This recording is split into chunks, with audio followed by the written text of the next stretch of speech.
thank you for inviting me to host this liver seminar, the last liver seminar in this season, talking again about NAFLD. As you know, is very interesting and very complex diseases that we need to focus from many different point of view. And today I'm not just happy because you invite me to do that, is because we are inviting to Shira Zober Zagi from Israel, from Tel Aviv. Shira has been working on this topic for more than 20 years from a nutritionist point of view, but moving from this aspect, moved to all the disease. And at this time, she is professor and the head of the Department of Public Health in Haifa University, and has this scope to analyze this disease not just from an individual point of view, but also as an epidemiological problem, as a public health problem that it is. For us, it's a great pleasure to have Shira here. She has many publications on this topic, attending many conferences around the world, and explaining, teaching, and analyzing this disease from many point of view. Today, we were very interested to learn from his knowledge about the diet and the composition of the diet, and how can we modulate this disease with the lifestyle change. It's curious, but in each meal, in each nutrient, in each ingredient, we can detect a new particle able to change completely the landscape of this disease. I'm talking more than enough. Shira, thank you for coming. It's a great pleasure, and we are enjoying your talk this afternoon. Thank you for coming. When I started to study NAFLD, it was about 20 years ago as a master degree student. And 20 years ago, we didn't know that NAFLD is really a disease. It was called non-alcoholic fatty liver, not non-alcoholic fatty liver disease. And we guessed that it is related with obesity and lifestyle, but we didn't know how strong the association is. So what I'm going to show you today is kind of the evolvement that we were having in the past 15 or even 20 years of studying NAFLD, and especially NAFLD and lifestyle. So NAFLD is really a lifestyle-oriented disease. It's true that there is also genetic background, as always in chronic diseases, but lifestyle is really a major factor in the pathogenesis of this disease and also in the treatment of this disease. And what I like most about this disease is that it is reversible by lifestyle at almost any step of the way. So if we look at steatosis, it is quite easily reversible by diet and lifestyle change. We discovered in the past decade, thanks also to this beautiful study by Emmanuel, we discovered that NASH and fibrosis are reversible just by lifestyle, no medications. And the only thing that is debated is whether cirrhosis is reversible just by diet and lifestyle modification. Now, every time that we treat a NAFLD or a NASH patient, we need to remember that we don't only treat the liver disease, we also do primary prevention of cardiovascular disease, because these patients have threefold increased risk of having cardiovascular disease and type 2 diabetes. So every time we treat these patients, we also do primary prevention of cardiovascular disease. So if you want to leave my talk right now, take the take-home message. It's right here. This is the lifestyle pyramid. In the base of the pyramid, it's the most evidence-based treatment for NAFLD and NASH, which is weight reduction, which has been repeatedly demonstrated to be effective in the treatment of NAFLD and is recommended by both the EASL and the AASLD, the American guidelines, and the recent ESPEN guidelines. And then we have the dietary composition, which by itself is important for the pathogenesis of NAFLD, regardless of the caloric intake, regardless of BMI. And for example, the EASL recent guidelines recommend the Mediterranean diet as a treatment for NAFLD. And finally, at the top of the pyramid, we can find physical activity, which is obviously very healthy for many things. For NAFLD, we know it's effective for the reduction of steatosis, but there is less evidence with the reduction of NASH. NASH is the more advanced form of NAFLD, it's the non-alcoholic steatohepatitis, which involves also inflammation and sometimes fibrosis.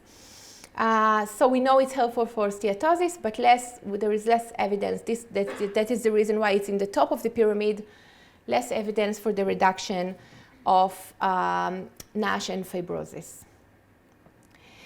So as I said, obesity is strongly associated with NAFLD. We can see on the left the prevalence of NAFLD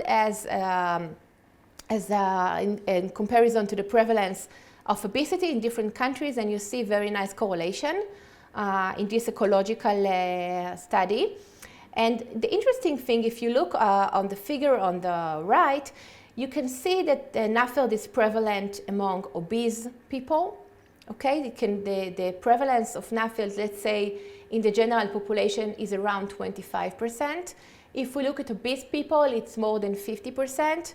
In morbid obese populations, it can reach 90%. But what is interesting in the figure on the right, as you can see in different countries, that lean people also may have NAFLD. Now, usually the prevalence of NAFLD in the normal weight population is lower. It's around 15%. But the reason I'm emphasizing this point is to show you that it's not all about obesity. It's also about genetic, of course, but also about the dietary composition. It's the quality of the food that we eat and not only obesity by itself. And indeed, we know if we look at diet and metabolic risk, we know that diet is really important in inducing obesity. Obviously, if we overeat calories, we have weight gain, and weight gain leads to liver fat and other cardiovascular disease and metabolic diseases, as you can see here. But the quality of the diet is also, it directly affects metabolic health. So it's not only through the pathway of obesity, but also there is a direct effect. And when we look at diet quality, we look at sugar, different types of fat, and one more interesting thing that I want you to pay attention to is the food processing. So not only the macro and micronutrients, but also the food processing itself is important, and I will discuss it further on in my talk. So when we look at normal weight patients and we try to figure out why they have NAFLD, we need to remember that normal weight patients may still have visceral obesity. They may still have abdominal obesity. And indeed, when you look in this meta-analysis, you can see that normal weight NAFLD patients, as compared to normal weight people without NAFLD, have a greater waist circumference, about 5 centimeters greater waist circumference. So even if we talk about normal weight patients, please pay attention that it's a very raw definition to say normal weight, where they actually can have visceral fat, excess visceral fat. And when we look at of obesity and weight gain, so this is a very nice study demonstrating that weight gain during childhood can even have an effect on the risk of having NAFLD in adulthood. So this is a prospective study conducted in Copenhagen on a very, very large sample. And what they were looking at is the weight gain between the ages of 7 to 13 in school-aged children. And then they looked which one developed NAFLD according to the Copenhagen registries. And you can see that weight gain during childhood was significantly associated with a greater risk of developing NAFLD later on in adulthood. So weight gain is very important, especially in childhood. And I don't need to tell you, but these are really new data showing the increased prevalence of obesity in both children and adults in different countries across the world. And you can see that there is a almost uniform increase in the prevalence of obesity in both children and adults. So there is no doubt nowadays that NAFLD, NASH are already and are going to be even more significant liver diseases and a great public health burden that we will have to manage eventually, and to really make the greatest efforts on the prevention of obesity if we really want to prevent NAFLD. Now, some may say that obesity is a genetic issue and there's not much we can do about it. But there are several studies showing that it's not true, that even if there is a genetic background to develop obesity, we can still change lifestyle, and those with genetic background for obesity will benefit just the same as those without genetic background. So this is a very nice study demonstrating this point. This is a 20-year follow-up study of the nurses' health study and the physicians' health study in the United States. And people here were classified according to the genetic risk for obesity. And those with the group with the highest genetic risk for obesity is in the white bars, as you can see here. And what they have shown in this study, that during 20 years follow-up, if people improve the quality of their diet, not necessarily the calories, I mean, just the quality of the diet, which is evaluated by different index scores, like the dietary approach to stop hypertension score, the alternative Mediterranean diet score, and so on, different scores to evaluate the quality of the diet. So you can see that those who improved their diet had no weight gain, you see. Their BMI the change in BMI is close to 0. And those who benefit most from improving the quality of the diet are those with genetic predisposition. These are the white bars with the arrows, okay? So if you have genetic background, you will benefit the most from improving your diet. So let's talk a little bit about the bad guys for NAFLD. So as I said, ultra-processed food is a very hot topic nowadays in nutrition. It is a major source for added sugar and high-energy dense foods, and which have very high amount of calories and sugar and fat, and very low amount of vitamins and minerals, and therefore have low nutritional values. And we classify this food to ultra-processed foods, which you can find below. And the upper group is unprocessed or minimally processed food. Now, there are several studies showing the harmful effects of processed food consumption. It is associated with a greater incidence of cancer in this prospective cohort, a greater incidence of cardiovascular disease. The more you eat proportion of processed food in your diet, the greater is the risk for cardiovascular disease. There is a 14% increased risk of all-cause mortality in the group that consumes the highest amount of ultra-processed food. And what are the major sources of ultra-processed food in a Western diet? It's sugary products and sugary drinks. Okay, so we are going back to the issue with the overconsumption of sugar. It goes together with the overconsumption of ultra-processed foods.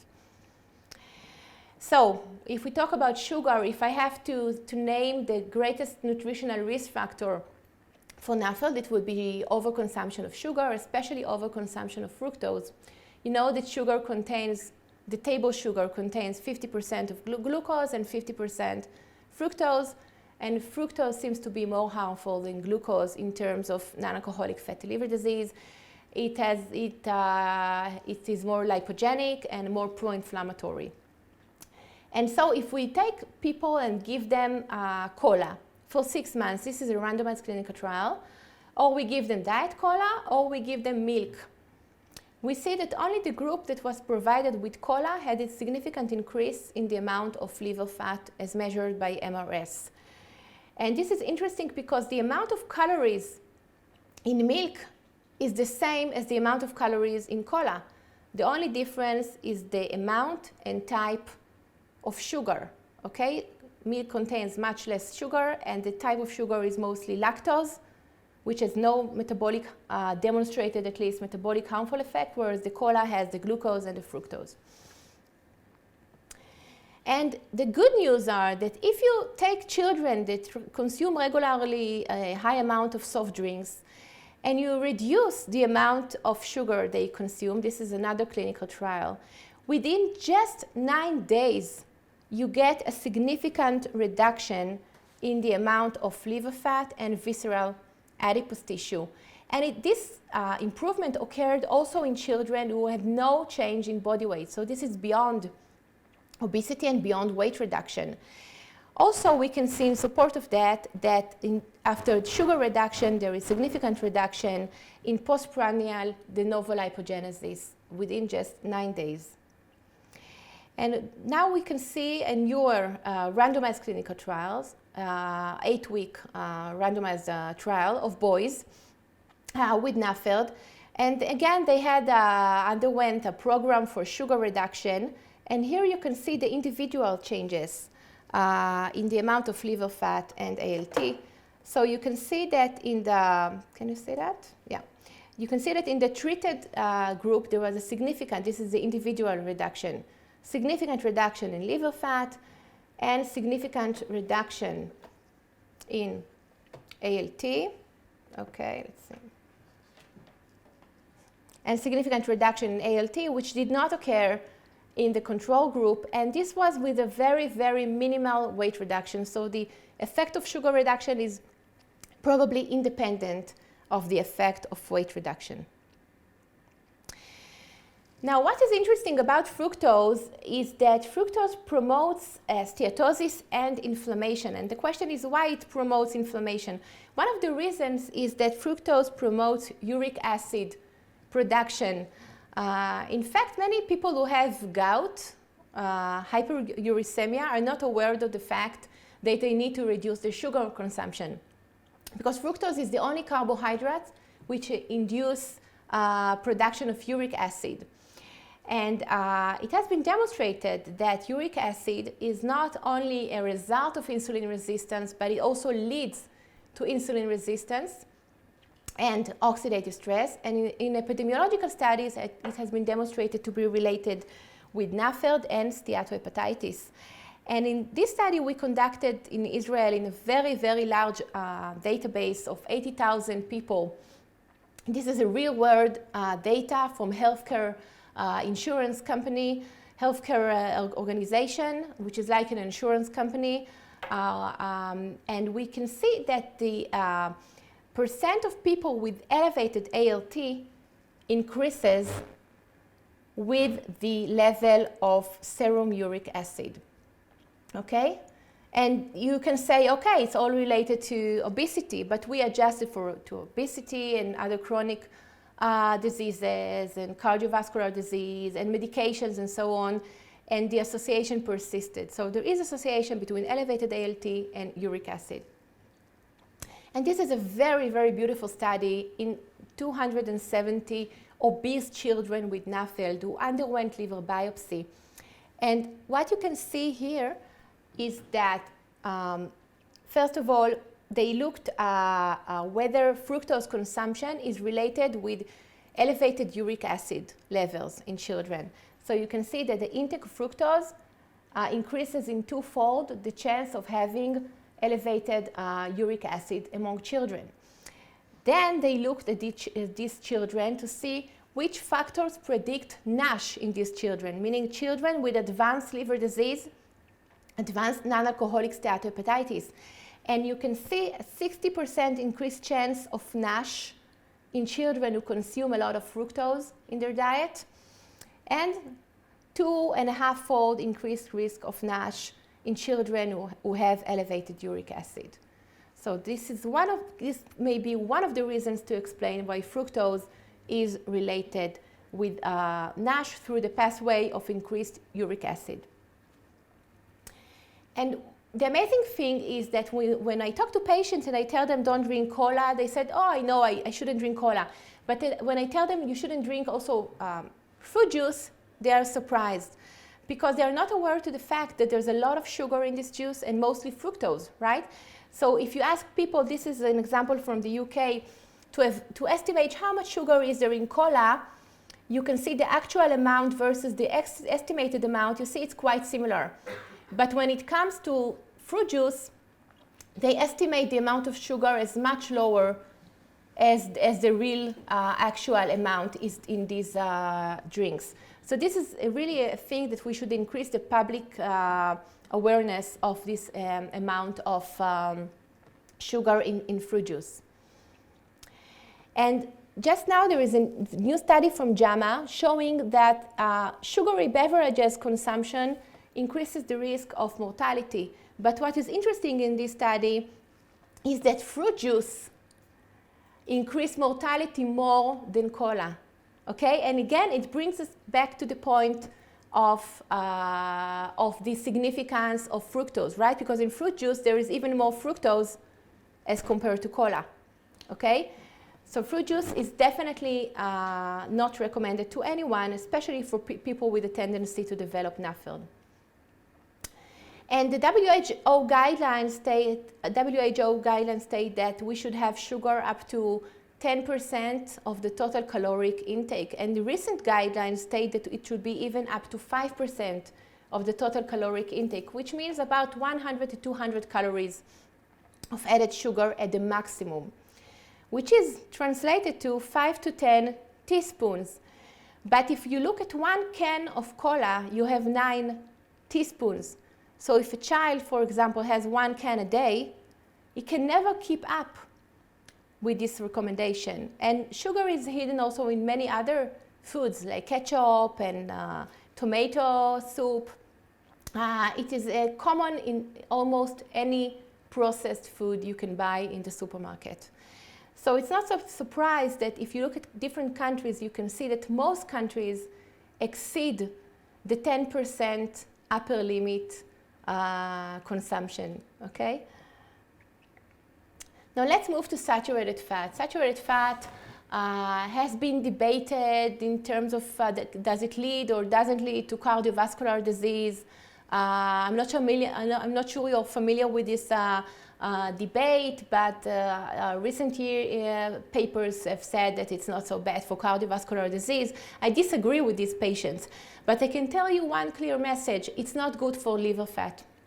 It's not good for NAFLD, and we see repeatedly that saturated fat leads to liver fat accumulation.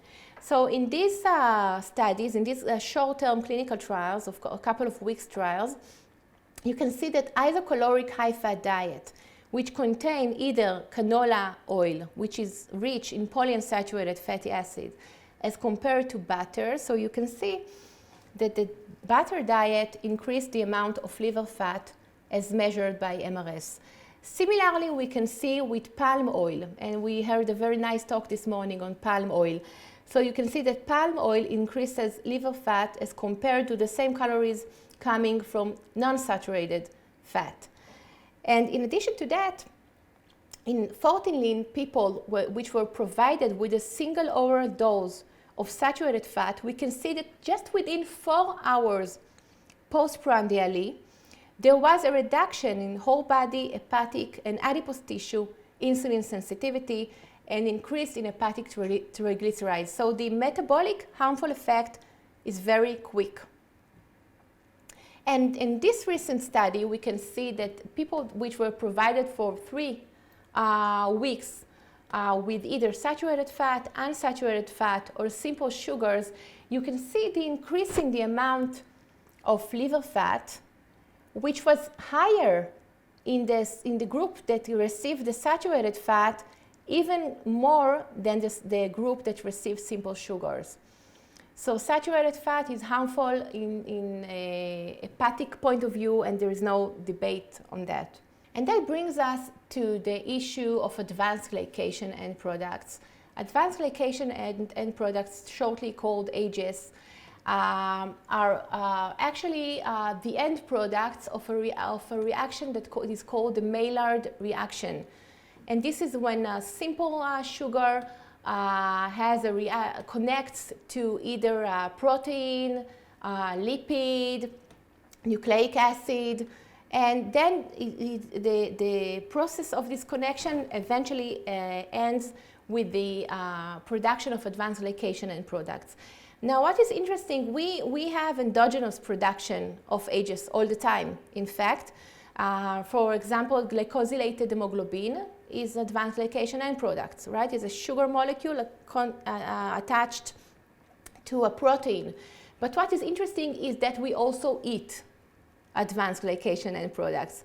So in fact, the more we eat processed food, high sugar, high fat food, the more we absorb advanced glycation end products, and a certain percent of this of these agents are actually retained in the body and have metabolic effects.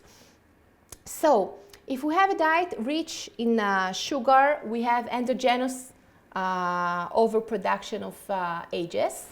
If we have a diet rich in fat, processed meat, highly processed food, then we get the AGEs already within the diet. So we actually eat the AGEs. And this is important because,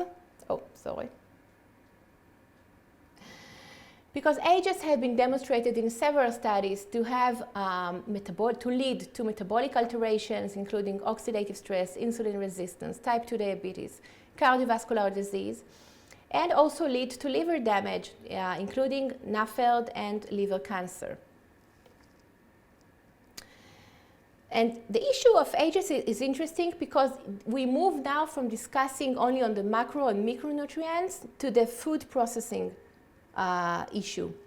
And if you want to know how to reduce AGEs in your diet, so you need to move to home cooking, home-based cooking, Mediterranean diet, not surprising, right? And to reduce the consumption of high sugar, high fat foods, processed meat, and especially to avoid food that was heated in very high temperatures and get very nice crunchy browning, because this is actually the Maillard reaction.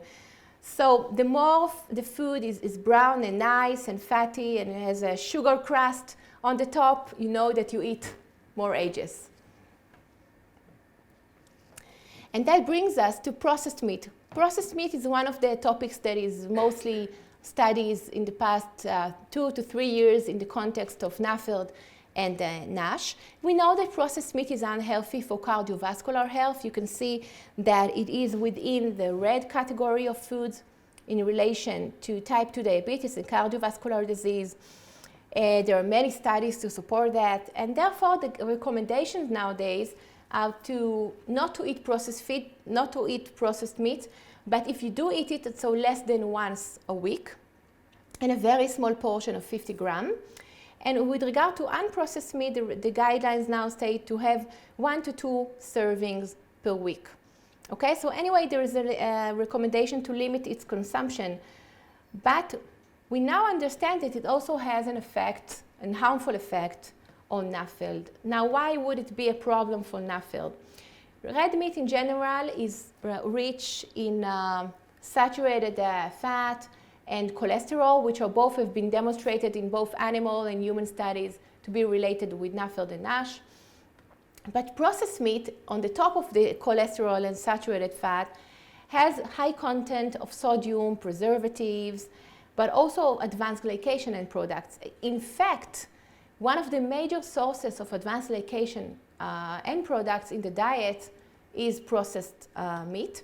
And it also contains heterocyclic amines, which are compounds that are mostly been related to cancer, but they're also related to metabolic alterations. And this is a study we published on the topic in JHEP. And just to tell you a few words about heterocyclic amines before I tell you about the studies. So the heterocyclic amines are a result of an interaction between keratin, an amino acid, and sugar. And you can find the heterocyclic amines, especially in meat that was prepared on fire or fried or prepared to a level of very well done. The more the level of the preparation is well done, the more is the formation of heterocyclic amines in the meat and also of AGEs. So it is related, it is strongly related with cancer, but now we know it is also related, it also has pro-inflammatory effect, and it can lead to metabolic alterations. And this is why we chose to measure this also in our study. So this was a cross-sectional study with volunteers 40 to 70 years old. And we excluded secondary liver disease, and we measured NAFLD by abdominal ultrasound. And we use a special FFQ that measures FFQ is a food frequency questionnaire, which we added to it not only the amount and type of food people eat, but also how they prepare it. With a special focus on how they prepare the meat. Do they fry it? Do they prepare it to a level of medium rare, well done, very well done, and so on. And we defined unhealthy preparation methods as frying, grilling, to a level of well done and very well done. So what you can see here is a dose-response association. We had eventually about a sample of 850 people in this study. And what you can see here is a dose-response association between red and processed meat consumption and NAFL, or insulin resistance, as measured by HOMA. So you can see that the greater is the consumption of red and or processed meat, the greater is the risk of having NAFLD. This is a multivariate analysis adjusted for many, many other lifestyle risk factors, including physical activity and other nutritional ingredients and smoking and alcohol and so on, and of course BMI. And also you can see that the greater the consumption of red and processed meat, the greater is the insulin resistance as defined by HOMA. Another thing we noticed is with the greater consumption of heterocyclic amines, there is a greater chance of having NAFLD and having insulin resistance, but it was significant only for insulin resistance. So the more we burn the meat, the more we eat it well done, the more we have increased risk of insulin resistance. We also calculated the level of advanced glycation end products in the diet. There is a database which you can use and take all the nutritional assessment that you do to a patient and actually calculate how much advanced glycation end products they eat. And you can see that the greater the dietary ages consumption in the diet, the greater is insulin resistance generally.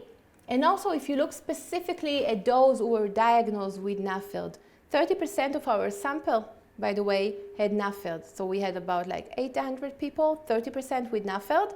And when you just isolate those with NAFLD and look at their diet, you can see that the more ages they eat, the greater is their insulin resistance. And this is important because within NAFLD patients, the greater the insulin resistance, the greater is the chance of a more advanced liver disease.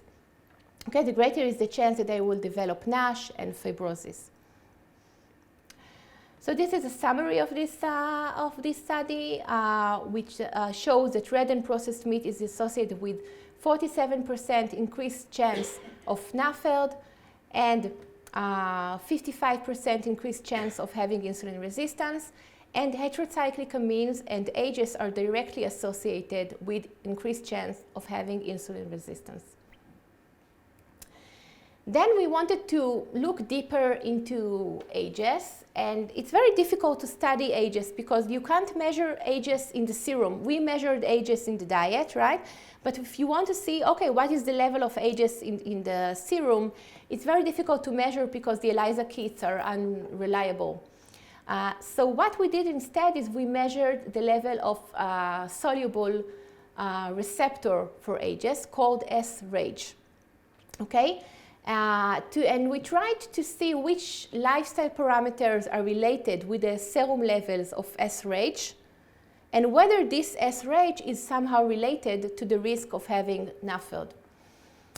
So first of all, the receptor for advanced glycation end products, there are several types of this receptor. There is the full-length receptor, the cell surface receptor, which when the ages are connected to this receptor, it leads to inflammation, insulin resistance, NAFLD, and NASH.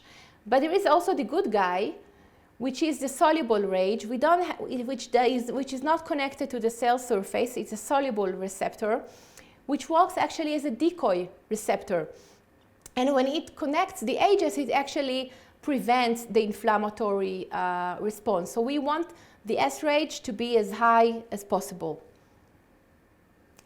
And we know that lifestyle has some impact on S-RAGE. We know that S-RAGE levels are inversely related with obesity, abdominal obesity, and smoking.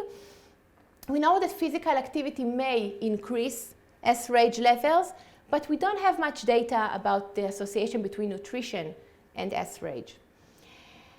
And so we hypothesize that if we will have a healthy lifestyle, we will have a greater S-RAGE levels, and that may be helpful in the prevention of NAFLD and NASH. So it's the same cohort as I demonstrated before, but now we use ELISA kits to measure S-RAGE. It's very simple ELISA kit and very reliable in contrast to the ELISA kits of the ages. And what we've seen is that exercise, we looked at multivariate analysis of the association between lifestyle and low S-RAGE levels, okay? We don't want the levels to be low, right?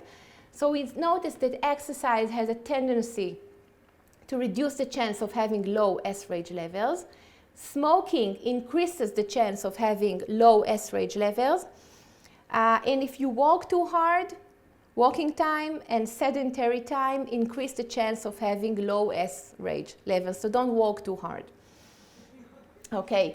And then we looked at the association between red and processed meat consumption and the risk of having low S-RAGE. And you can see again a nice dose-response association between consumption of red and processed meat and the chance of having low S-RAGE levels. So it brings us back to the previous paper of what may be the mechanism connecting red and processed meat consumption and NAFLD. It may be through the pathway of S-RAGE. And finally, we have shown that if you overconsume, if you have low S-RAGE levels, you have twofold increased chance of having NAFLD or NAFLD with elevated ALT or just elevated ALT. Okay, so S-RAGE is impacted by these lifestyle factors. Unhealthy lifestyle increases the chance of having low S-RAGE, and in turn, low S-RAGE levels are associated independently of many, many other risk factors with NAFLD and with elevated ALT. Now let's talk about the good guys a little bit. So Mediterranean diet is good for you. You all know that by now. It's not only good for NAFLD, it's also good for the prevention of type 2 diabetes, cardiovascular disease, hypertension, and so on. And if we want to look at the 2019 most updated recommendation of what is a healthy diet, you can look at the Eat Lancet publication. Its entire publication dealing with what is a healthy diet. And as you can see, not surprisingly, it's very similar to the Mediterranean diet, right? A lot of vegetables, legumes, fruit, and very, very, very small amount, look at that, of red meat. And no processed meat at all, okay? So this is not me saying, this is the Lancet saying. And they calculated, they did several prediction models, and they have shown that if globally the population will change the diet towards this diet that they recommend, then we can estimate the estimated death prevented by global adoption of the planetary diet will be around 11 million people per year. 11 million deaths can be prevented if we move to a healthier diet. You can see 3 times calculations because they calculated it in 3 different statistical methods to make sure they are right. And if we go back to NAFLD, we can see a nice publication from the Framingham Heart study showing that if we improve the diet quality, again, regardless of body weight, just the diet quality, then we get a reduction in liver fat. The more they improved the diet quality expressed by quartiles, the greater there was a decrease in liver fat as measured by CT. Now, what is more important here is that they calculated the genetic predisposition of having NAFLD in this cohort. And what they showed that if you improve the diet quality during 6 years follow-up, again, as I showed you in the beginning of my talk, those who benefit most from this improvement in diet quality are those with genetic predisposition. This is marked in the red circles, okay? Those who improved their diet with the highest genetic risk benefit most from this improvement in the reduction of liver fat during follow-up. So it's true that we have genetic in NAFLD and we have genetic background in obesity, but it doesn't mean that these patients shouldn't keep their lifestyle healthy. It means only that they should make a greater effort to improve their diet. They benefit the most. And the Mediterranean diet has been demonstrated in short-term, small clinical trials to reduce liver fat even more effectively than a low-fat diet, as you can see in these two small studies. But you don't have to do Mediterranean diet, even if you do a healthy diet of other type of diet. If the patient chooses, I don't know, not Mediterranean diet, but low-fat diet or low-carb diet, it can also work. So we don't need to stick only with one type of diet. In this study, 12-week clinical trial, they were provided either with Mediterranean diet or low-fat diet, and the amount of liver fat reduction was the same. It was significant, with only about 2 kilograms weight loss. Okay? What is common between the two diets is that both diets recommended low consumption of sugar and low consumption of saturated fat. So these are the two major factors that must be there when you choose the diet. Why is the Mediterranean diet so effective? We don't know for sure because it's a whole pattern. And you can't separate a single compound and say this is the one that is most helpful. But we know that Mediterranean diet contains a lot of fish. So it contains relatively large amount of omega-3 fatty acids, which have been demonstrated to reduce liver fat and have anti-inflammatory effect. Disappointingly, supplements of omega-3 fatty acids were not demonstrated to be beneficial for the reduction of NASH, and therefore they are not recommended in any of the guidelines. But Mediterranean diet anyway contains a lot of omega-3 fatty acids, fiber, antioxidants, and of course monounsaturated fat coming from olive oil mostly. And olive oil is not only important for the content of monounsaturated fat, it's also important for the content of polyphenols, which have a significant anti-inflammatory effect and actually considered to be a major factor which can explain the beneficial effect of Mediterranean diet in NAFLD.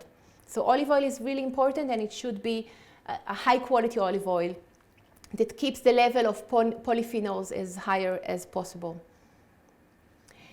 And recently we have also found in the same cohort that there is an association, an inverse association between vitamin E and C intake in the diet and the severity of NAFLD. And in this study what you can see is that the greater the amount of vitamin E consumption, then there is a lower chance of having NASH and a tendency to having less fibrosis, although not significant. And the more vitamin C you consume, you have a greater chance of having NASH, okay? And so a lower chance of having NASH and a lower chance of having NAFLD. Now, how did we measure fibrosis and NASH? It was measured non-invasively, obviously, because you can't do liver biopsy to 800 people from the general population.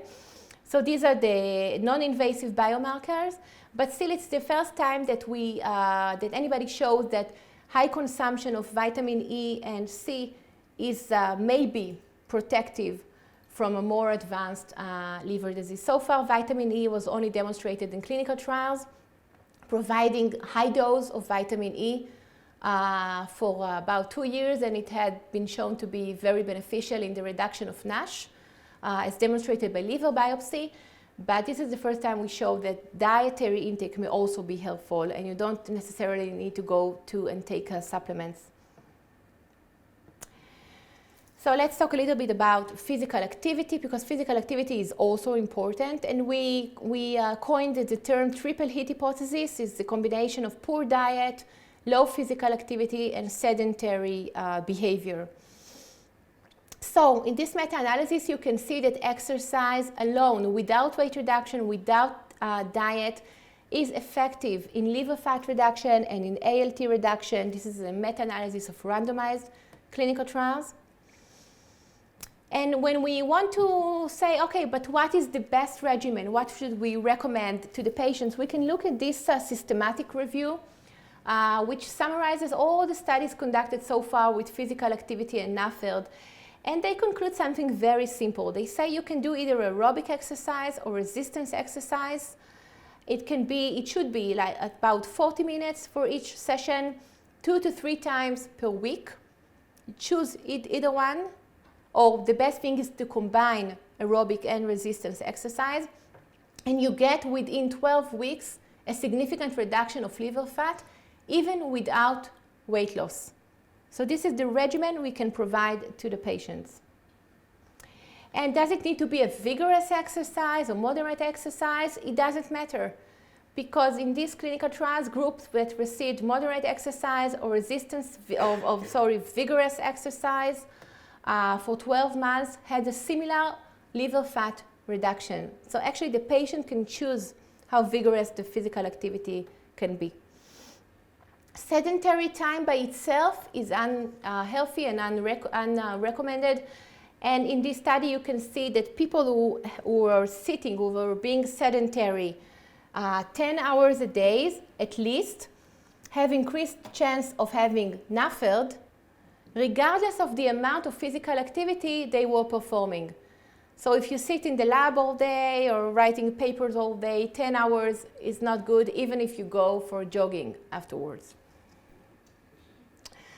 Okay, and finally we have the combination of both treatments of diet and physical activity, and this is the most effective treatment, obviously. And this meta-analysis shows us that if you combine diet and physical activity, you get a significant reduction in NAFLD activity score, meaning a reduction in NASH. And this is a study by Manuel Romero Gomez, which is, I think it's a key study on this topic.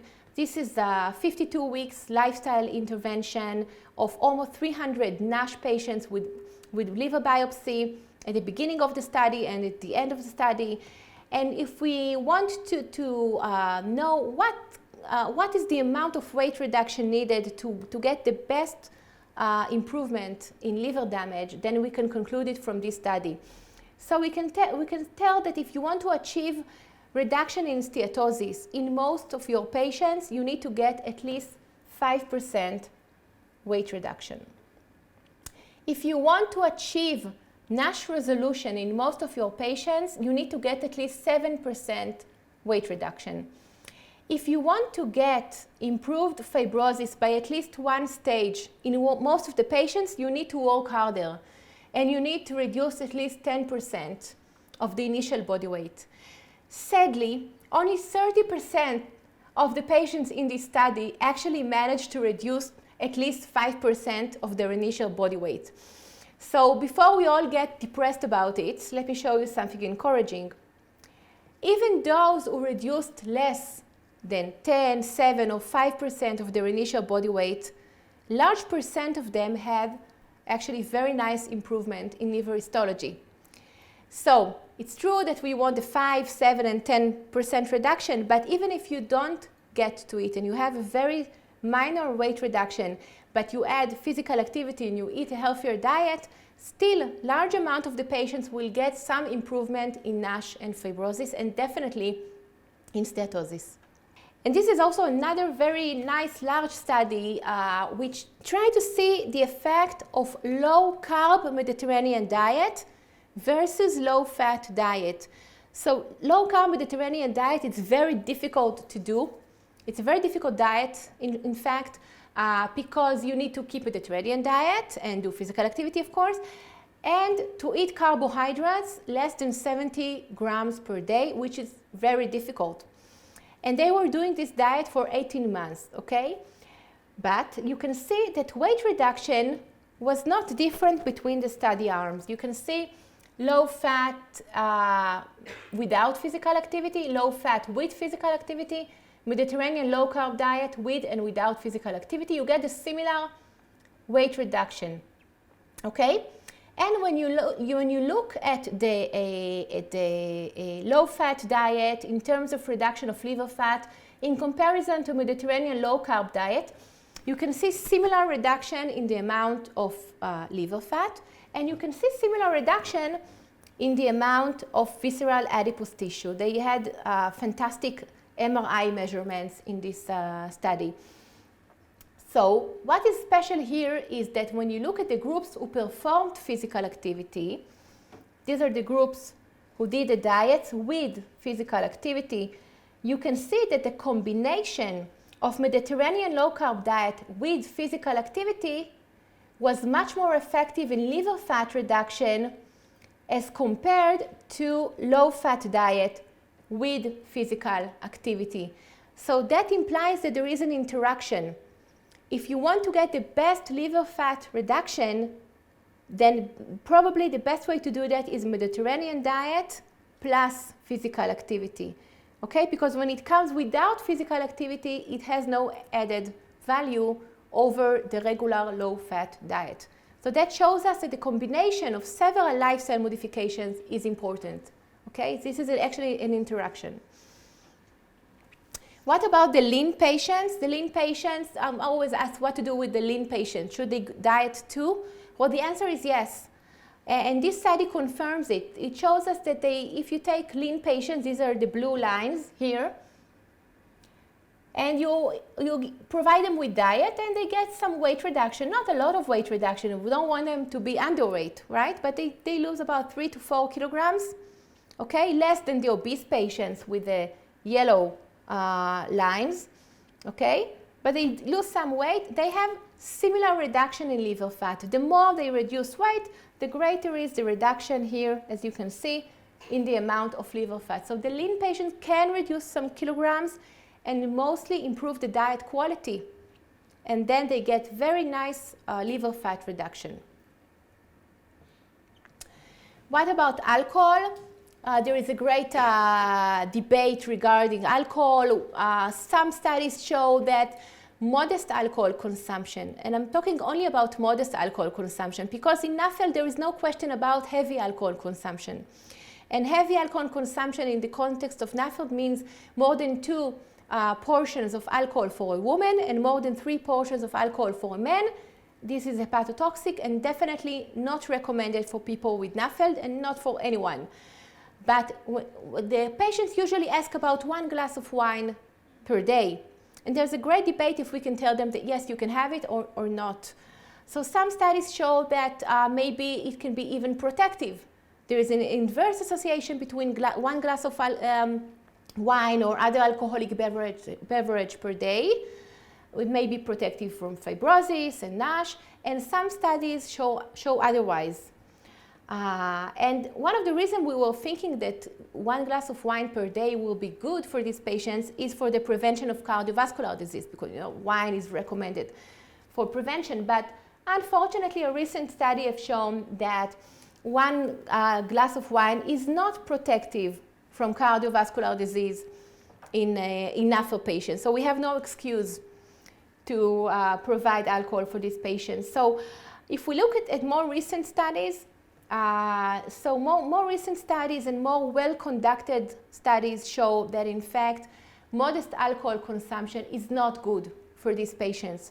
For example, this study, they categorized the patients by their drinking habits to none, or light alcohol consumption, or moderate alcohol consumption, which is within the normal range, which is within the accepted range. Up to 20 grams of alcohol per day means up to 2 portions of alcohol per day. And you can see that those who drank this small amount of alcohol on a daily basis actually during follow-up had an increased risk of progression of fibrosis as evaluated by markers. So even this modest amount of alcohol turned out to be harmful and induce fibrosis progression in NAFLD patients. And this is a study that was just presented in the recent EASL conference in Vienna. And this is from the Finnish National Health Survey study. And what they show here that alcohol use of 10 grams per day, this is a very small amount, this is less than 1 drink per day, was significantly associated with the risk of having advanced liver disease, 43% increased risk of having advanced liver disease, as well as genetic background. So if you have genetic background, you should avoid even more alcohol consumption. But what is the bottom line is that more recent study, better conducted studies show that even a very modest consumption of alcohol is not good for liver disease patients. And indeed, the AASLD guidelines state that we don't have enough information to confidently recommend alcohol consumption in these patients. And the ASPEN guidelines state that NASH and NAFLD patients should abstain completely from alcohol drinking. In patients with advanced fibrosis, it is even more important because every amount of alcohol in patients with F3, F4 fibrosis is associated with increased risk of hepatocellular carcinoma. Okay, hepatocellular carcinoma, as I said. So this is a summary of the good foods and the bad foods for liver cancer. It's a summary of many studies, as you can see.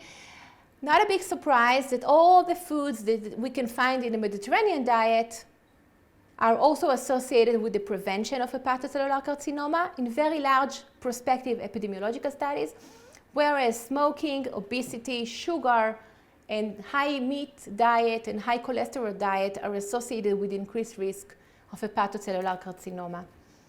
I have some more time. Also, a very recent study just published showing that if we have high-fat dairy products, then we get also a 58% increased chance or 80% increased chance of having hepatocellular carcinoma, as you can see here.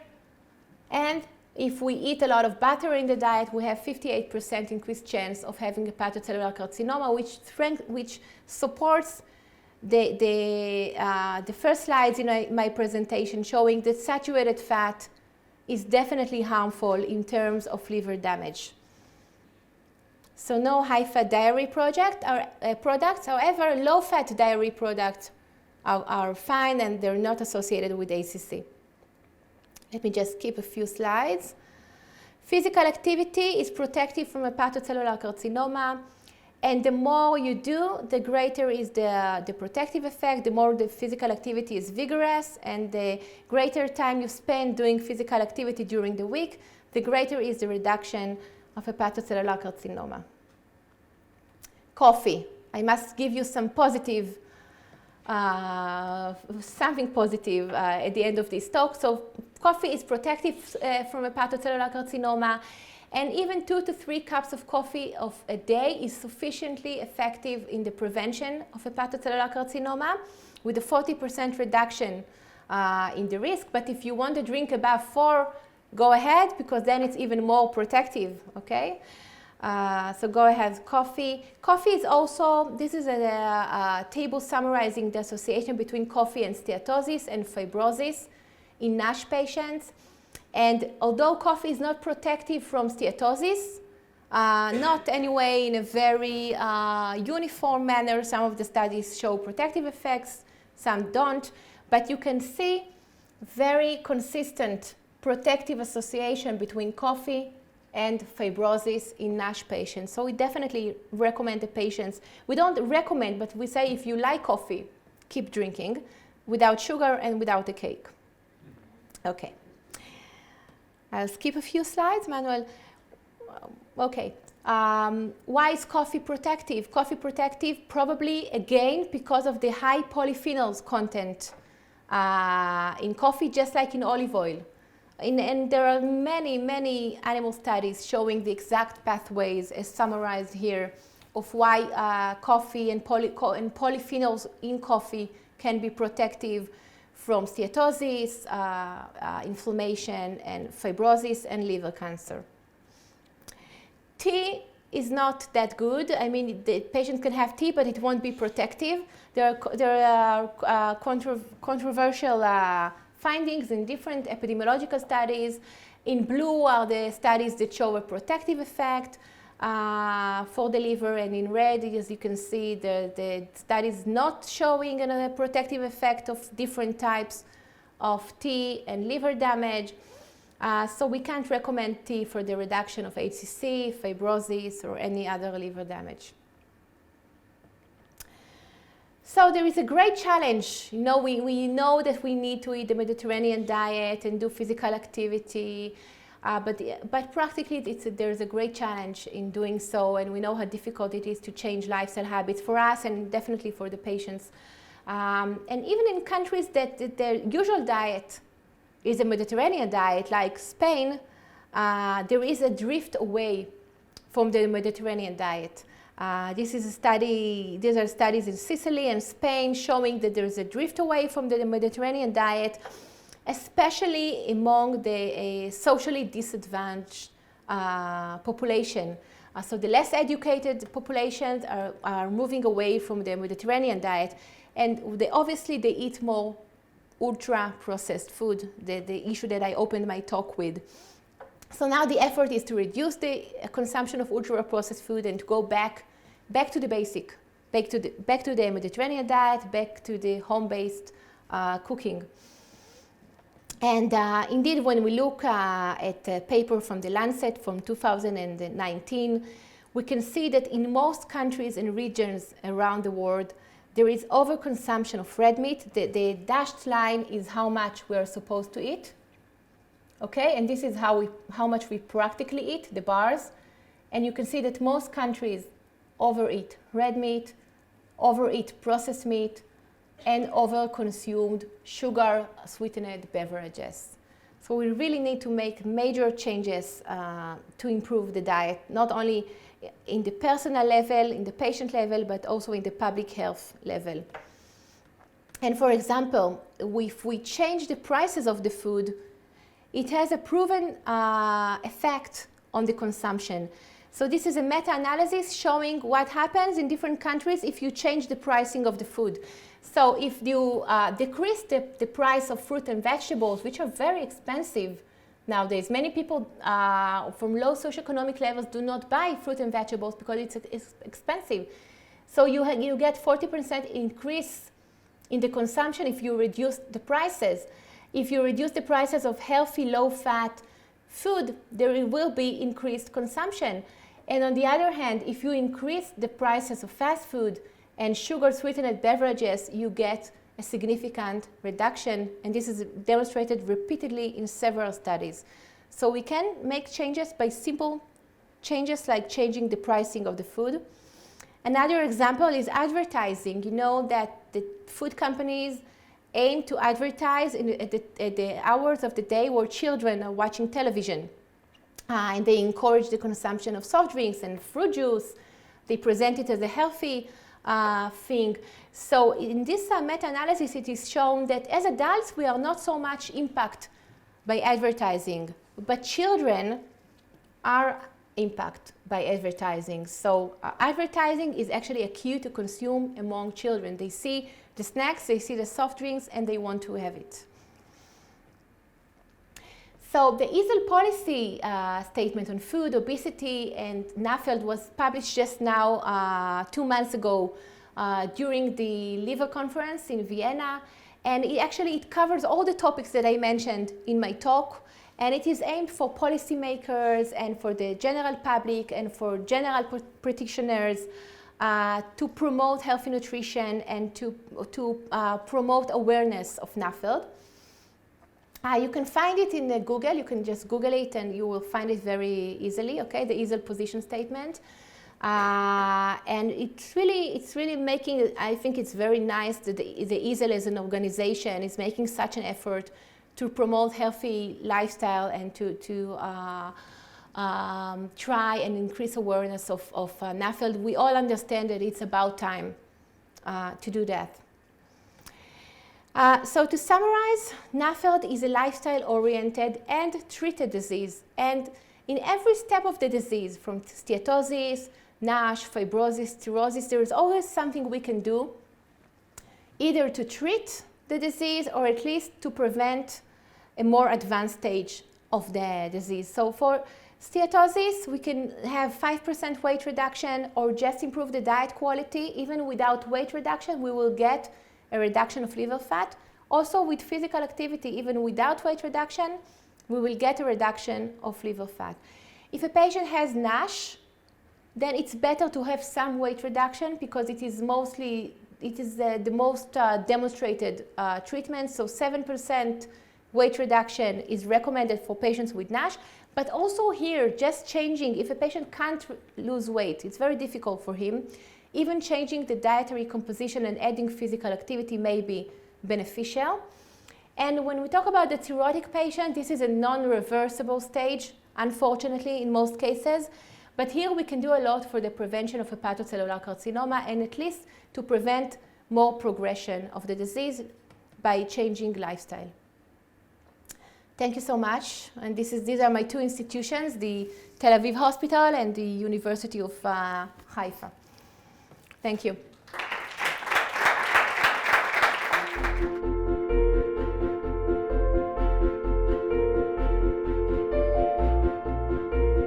I didn't check it in my studies. It's the next step. We collect fecal samples for a couple of years, and now we need to analyze it. But there are other studies showing that microbiome is related with NASH. And there are other studies showing the diet can impact gut permeability and microbiome composition and diversity. We know that, especially we know it with regard to fructose consumption, which impacts gut permeability. We know it on alcohol consumption. And what we want to look next in our study, and this is the reason that we do fecal samples now, is that we want to look at processed food in general. So not just fructose, we want to see if the ultra-processed food is, and also processed meat is related with changes in gut microbiome and gut permeability. Unfortunately, we don't have good serum biomarkers. We just discussed it today, so it's not so simple to measure it practically in terms of measuring gut permeability in these patients.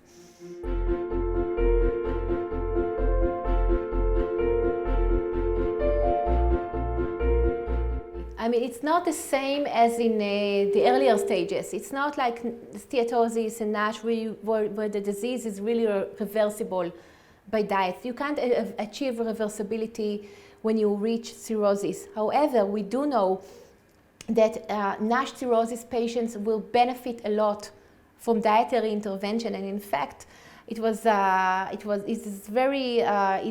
discussed a lot in studies in recent years, because we see more and more NASH cirrhosis patients. So these are different patients from those with viral hepatitis, for example, in terms that they are obese patients with type 2 diabetes, with metabolic alterations. And if we ever doubted that these patients need diet once they reach cirrhosis, now we don't doubt it. So there are studies showing that if you change the diet, if you get some weight modest and moderate weight reduction in obese cirrhotic patients, they do benefit. They have less cirrhotic complications, less portal hypertension, less hepatocellular carcinoma. And it is really important to do these interventions in cirrhotic patients, and definitely also physical activity to reduce sarcopenia and to reduce hepatic encephalopathy. So anything the patient can do in terms of diet and physical activity, everything should be very moderate, of course, is highly recommended in these patients.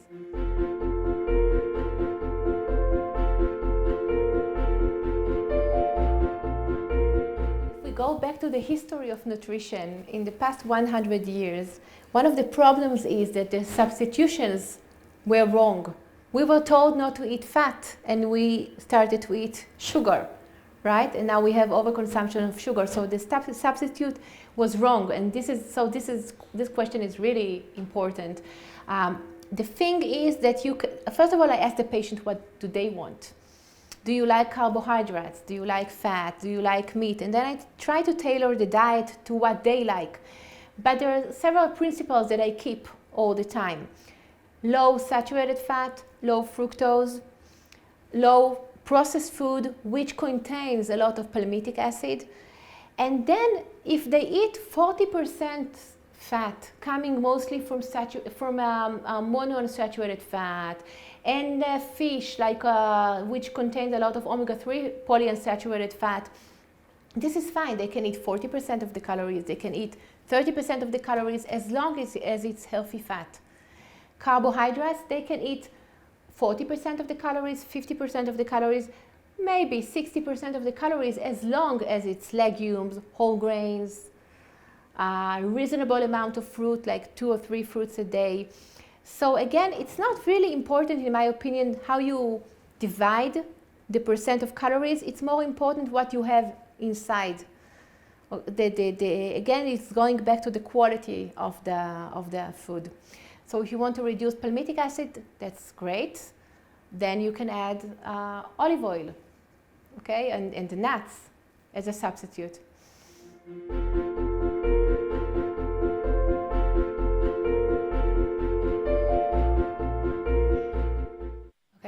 Obviously, there are many mechanisms, those you mentioned, and many other mechanisms which can be talked by itself. But of course, there is a reduced lipogenesis. For example, if you reduce the amount of fructose, then you get reduced lipogenesis. But also, as I mentioned, fructose is pro-inflammatory effect. This is just one example of many. One of the pathways which it increases inflammation is through the production of uric acid, because fructose, its metabolism requires a lot of ATP turning to AMP. And AMP is actually a precursor for uric acid, and therefore fructose is related with uric acid, which is pro-inflammatory, and so on. This is just one pathway. I'm sure there are many others. The other thing that you mentioned, the crosstalk with the visceral adipose tissue, absolutely, and we also the release of adipocytokines from adipose tissue, which is reduced following lifestyle intervention and weight reduction, and we know that adipocytokines are also involved in the pathogenesis of NAFLD and NASH. And what is really interesting, that the fat tissue that responds best to lifestyle modification is the visceral adipose tissue. This is the most pro-inflammatory adipose tissue, but it also has the best response for lifestyle modification. So definitely there is involvement in the reduction of visceral adipose tissue, which can explain the improvement in liver damage. We know that there is an issue of gut microbiome and gut permeability. We know that, for example, if you provide fructose, there is a change in gut permeability, and you can see liver damage, at least in mice. And we were just talking today that if you provide antibiotic with the fructose, you don't see the liver damage in mice. So definitely there is involvement of microbiome and gut permeability in the pathogenesis, and so on and on. And we also can discuss the anti-inflammatory and pro-inflammatory effect of different fatty acids in the diet. For example, we know that omega-3 is pro-inflammatory, omega-6, I'm sorry, is pro-inflammatory. So if you consume a lot of meat, you get more omega-6. In contrast, omega-3 is anti-inflammatory. So if you consume more fish, you get the anti-inflammatory effect. And you want to have the ratio between them so that the omega-3 to omega-6 ratio will be higher as possible in the diet. So there are many potential pathways. Some are more evidence-based than the others.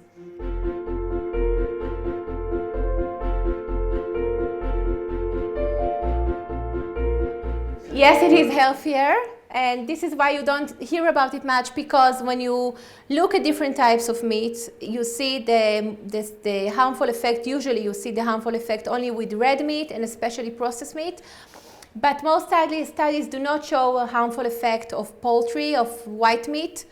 However, I can tell you that in one of my recent studies that is yet to be published, it was presented in the ISL in Vienna, we did found, unfortunately, I'm very sorry to tell you, that overconsumption of white meat is also unhealthy.